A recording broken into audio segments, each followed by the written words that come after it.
اس کا کوئی شریک نہیں ہے، نہ جات میں، نہ صفات اور نہ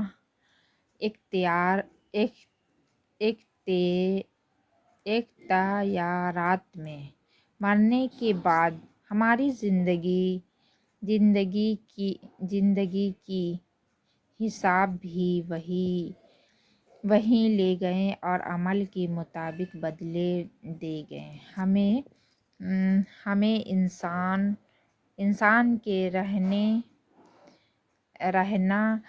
انسان کی رہنمائی اور ہمت کے لیے خدا نے اپنے رسول اور پیغمبر بھیجے ہیں، اور پیغمبر نے خدا کی مرضی کے مطابق زندگی گزارنے کا ٹھکانہ لوگوں کو بتایا۔ سب سے آخرت میں اللہ نے حضرت محمد صلی اللہ علیہ وسلم کو اپنا آخر رسول بنا کر بھیجا، اور اس کے ذریعے سے ہماری پوری رہنمائی ہمت کا احسان کیا۔ حقیقت میں یہی ہدایت ہے کہ جسے اسلام کہتے ہیں، اسلام کی معنی ہی ہے وہ اپنے کو خدا کے حوالے کرنا اور اس کا کہنا ماننا۔ اسلام کی تعلیم ہے بندگی صرف خدا کی جائے، خدا ہی کو اپنا معبود بنا جائے اور اس کی پرست اور عبادت کی جائے، کسی اور کے آگے اپنا سر جھکایا جائے اور پوری زندگی خدا کی غلامی اور تابعداری میں گزاری جائے۔ ان باتوں کو ہمیشہ ذہن میں یاد رکھیں۔ خدا کی بندگی کا حق ادا کرنے، اس کے احسانات کا شکر ادا کرنے، خدا کے سامنے اپنی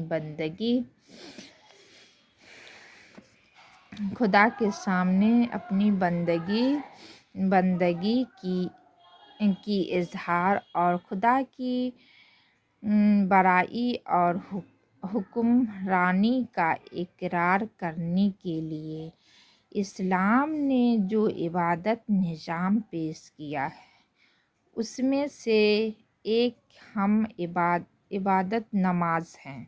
نماز کی اہمیت اور ضرورت کا ذکر قرآن اور حدیث میں بے شمار جگہوں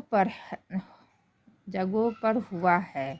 دن میں 5 بار نماز پڑھنا ہر مسلمان مرد عورت پر فرض ہے۔ کسی مسلمان کے لیے نماز کا چھوڑنا سخت گناہ کی بات ہے، بلکہ نماز کے بغیر مسلمان ہونے کا تصور تک اسلام میں نہیں ہے۔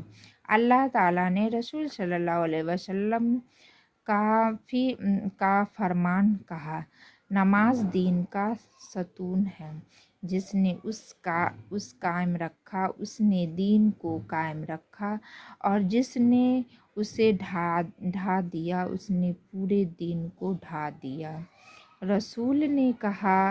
رسول نے بھی فرمایا، انسان کا اور شرک اور کفر کے بیچ فرق کرنے والی چیز نماز چھوڑنا۔ نماز اگر سوچ سمجھ کر پڑھی جائے تو صرف وہ انسان کی روحانی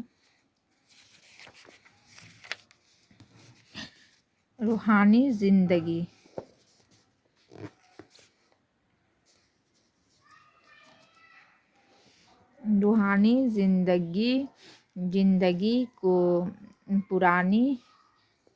پرانی چڑھاتی ہے، اسے خدا کے قریب کرتے ہیں اور اس کا پورا بندہ بناتے ہیں۔ بلکہ نماز اس کی دنیا زندگی کو برائیوں اور خرابیوں سے دور کرے اور اسے ایک جمیندار اور اچھا انسان بنانے کا ذریعہ بھی ہے۔ سچ تو یہ ہے کہ نماز انسان کو اس لائق بنا دیتی ہے کہ وہ اپنی پوری زندگی اللہ تعالیٰ کے حکم کے مطابق گزار سکے۔ یہ حقیقت نماز کے پورے وجود سے واضح ہے۔ قرآن میں خدا کا فرمان ہے، بے شک نماز بے حیائی کے کاموں اور بری باتوں سے روک دیتی ہے۔ جو لوگ ہو تو نمازی، مگر نماز کی حقیقت اس کی نقائصوں سے بے خبر ہے، اس کے بارے میں قرآن میں ہے تو ہلاکت بتا ہی ہے۔ ایسے نماز کے لیے جو اپنی نمازوں سے غفل اور دغوا کرتے ہیں اور ضرورت مندوں کو چھوٹی چھوٹی چیز تک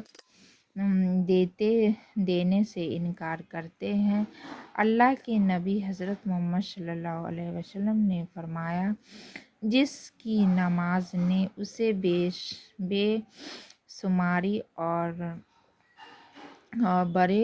برے کاموں سے نہ روکا، اس کو اس کی نماز نے اللہ سے اور زیادہ دور کر دیا۔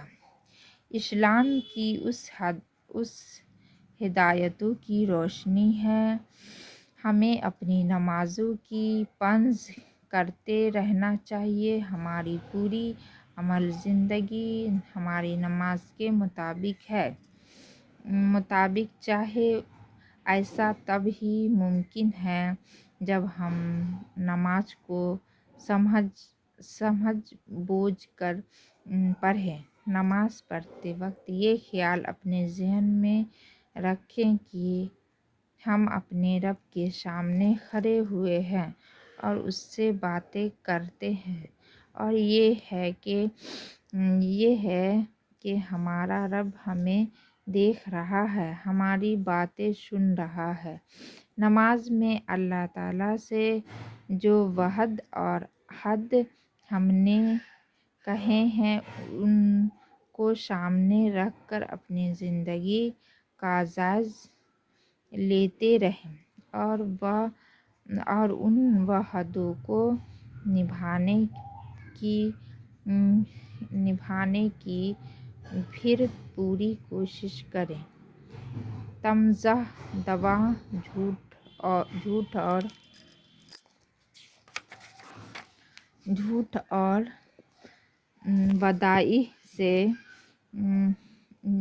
اور وعدہ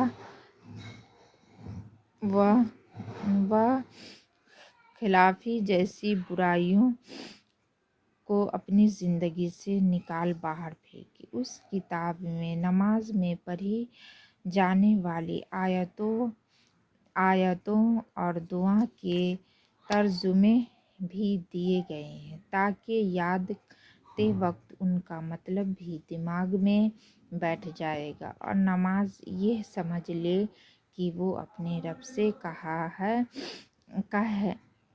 رہا ہے کہ نماز میں رکوع سجدہ دیگر باتیں کے سلسلے میں پیارے نبی صلی اللہ علیہ وسلم متعدد دعائیں اور تسبیح صاحب یہاں ان میں سے